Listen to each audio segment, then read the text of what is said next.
I was paid a healthy bounty for Ringo and Curly Bill, and realized there was real money to be made. That's why I went after Henry Plummer.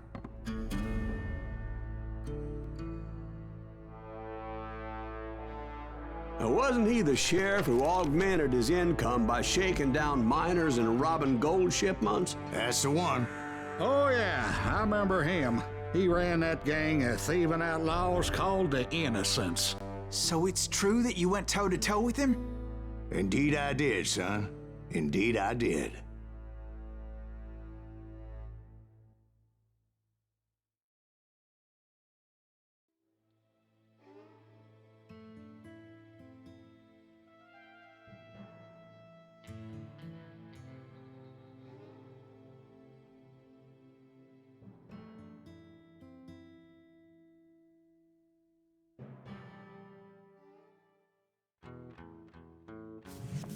I knew I needed resources if I was going to track down Roscoe Bob Bryant, and hunting Plummer looked like a good way to get rich quick. As the local vigilantes exposed him as the leader of the bandits, and put a generous price on his head. Plummer rallied his gang to plunder one last gold mine before making their escape, and that's where I thought I'd find him.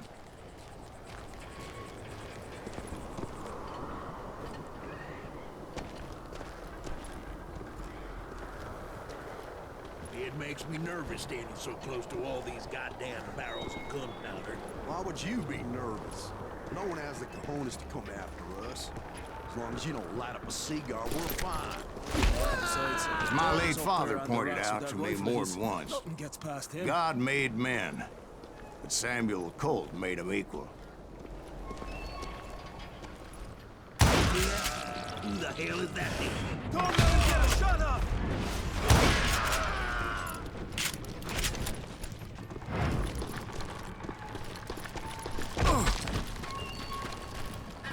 I knew that dynamite wasn't mine, so I decided the polite thing would be to return it.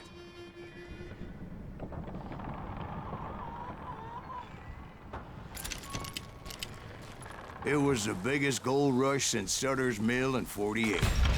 Unfortunately, prospectors weren't the only ones drawn to those riches.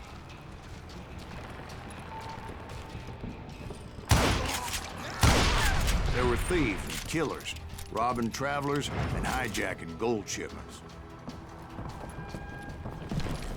Like those that ran with Plummer. Some were just regular folks I knew from town, drawn by greed and easy pickings.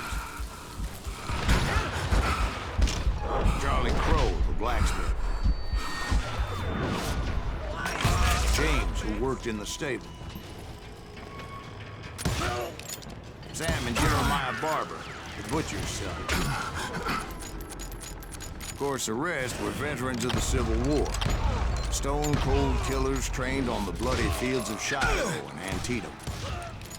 Plummer had a lot of men on his payroll. A hell of a number. That son of a bitch pretended to protect the public with one hand while stealing them blind with the other.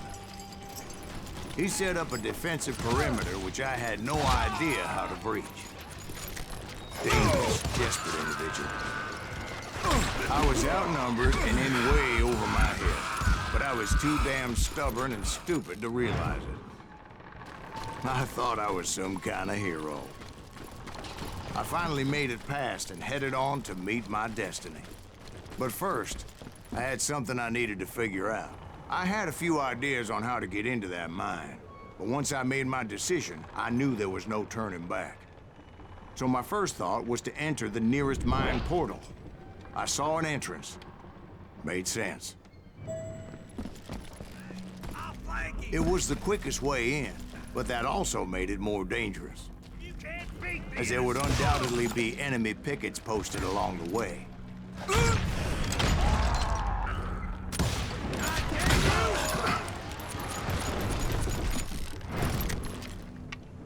Get out here!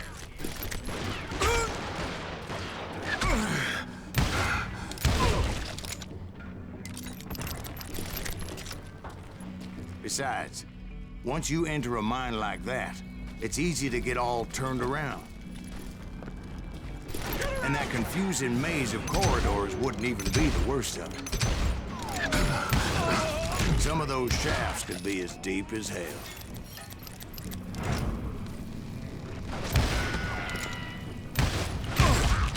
A single stumble or misstep can easily end in a deadly plunge to oblivion. Let's do this! What? I can't hear you. I will drop you down a mine shaft.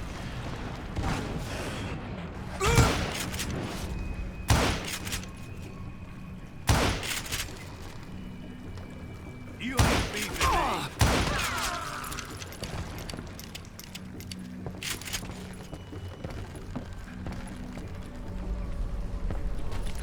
Quick reflexes often make up for a lack of common sense. Luckily, I was never one to be easily bushwhacked. I would just need to be careful not to blow myself to kingdom come.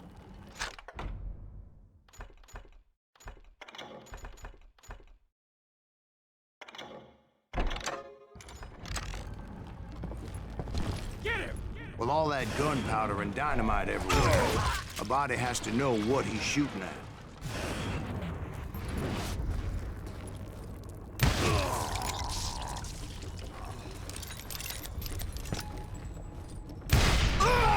All it takes is one tiny spark, and boom.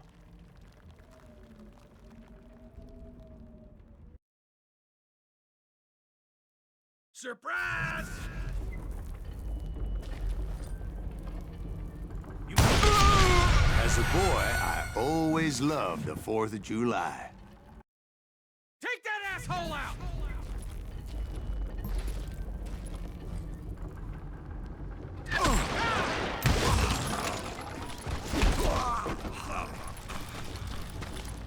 One wrong bullet could have turned that mine into a dad-blasted tube.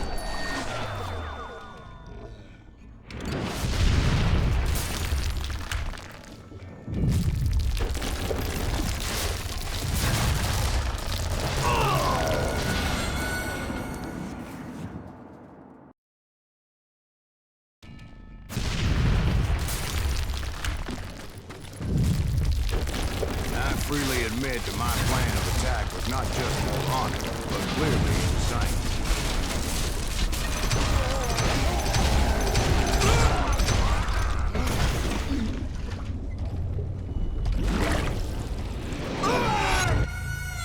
It's a good thing that I abandoned that ridiculous plan before I even tried it. Instead, I spotted a ladder, way into the mine from the opposite side.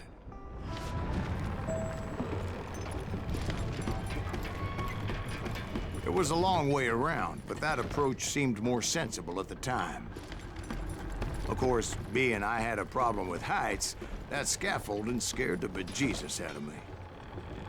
Climbing down that ladder required some caution, because even though I had a younger man's reflexes, no man can dodge a damn bullet while climbing down a rickety ladder. I needed to make a leap of faith, which ain't easy when you're suspended between heaven and hell. I was determined not to give up, however. That Sheriff Plummer seemed quite the despicable character. When the vigilantes discovered what the sheriff was up to, people were outraged. That 10,000 they put on his head would go a long way to helping me find old Bob. And I had made it my mission to settle that score come hell or high water.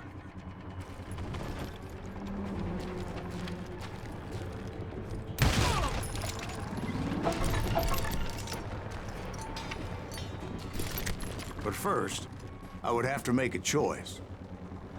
Take the elevator or climb the ladder.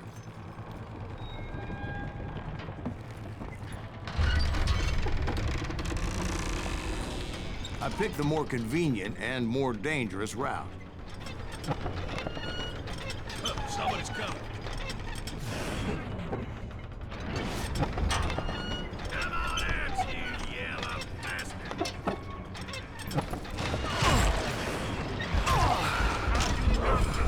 Die like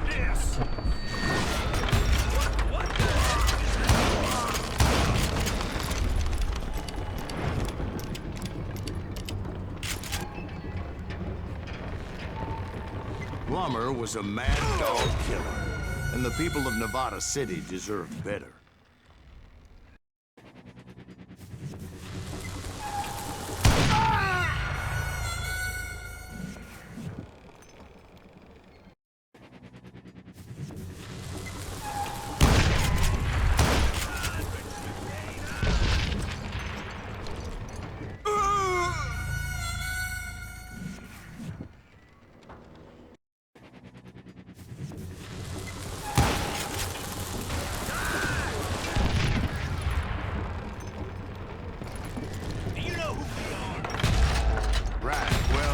He was the sheriff of both places at one time or another, but that's neither here nor there. The point was, taking him down would save a lot of lives, including my own.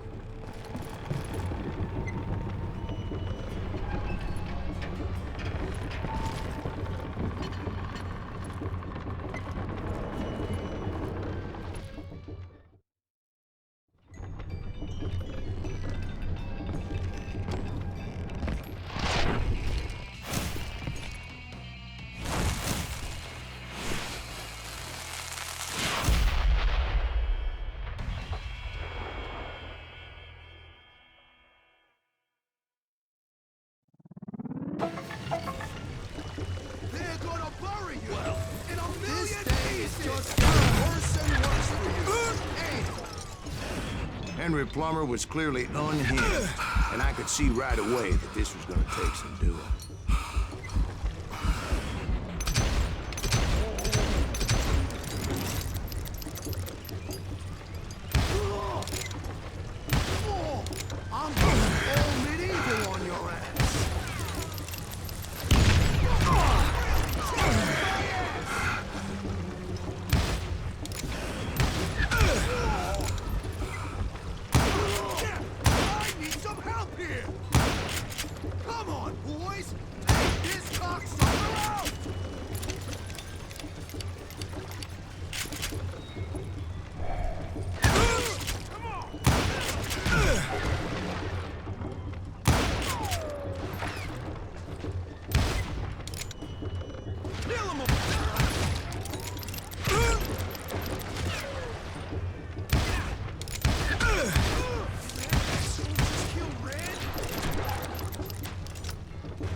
I'm going all medieval on your ass.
So that's how Henry Plummer died.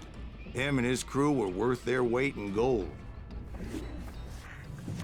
And now, I was officially a bounty hunter.